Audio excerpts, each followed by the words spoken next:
This week, we continue our series on using social media in public housing.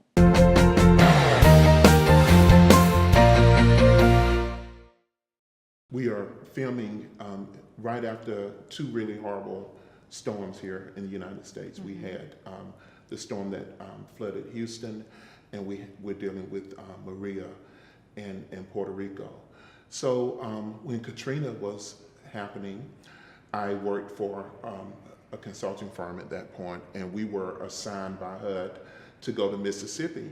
And one of the agencies there had absolutely no way of knowing how many of their residents died in the storm because the waves came in and took people out, and then it came in again and took people out. And so there was no way to find out until months later when people started coming in or calling the office. But now, because so many of our clients have smartphones, they're not that expensive, and actually $45 a month if you go to Walmart to keep your services, so they are affordable.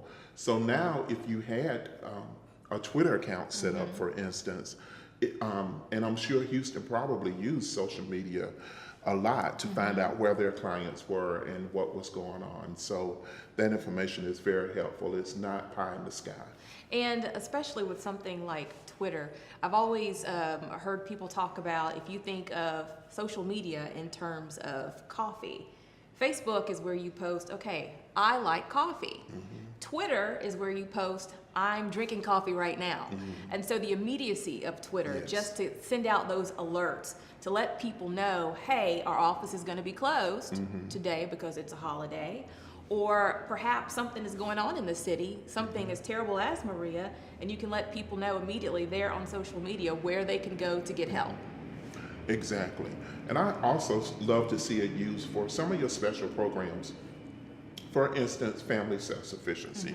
It's a great way to let your clients know that you're having a big group picnic one night, or that you have a special speaker coming in to talk about credit repair.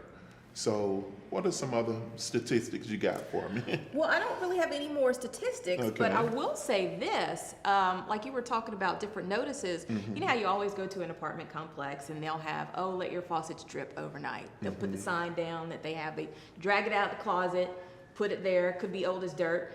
But you can also do that on Facebook. You can do that on Twitter. And also, when you put these notices up in various places besides posting it in common areas or through mail, make it available on Twitter and Facebook, there's really no excuse on the part of the resident to say, well, I didn't know.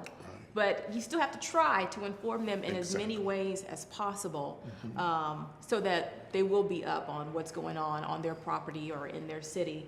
And hopefully that will help you with maintenance issues as well. And always remember, if finances are an issue, you can always use interns if you're in a big city that has a university.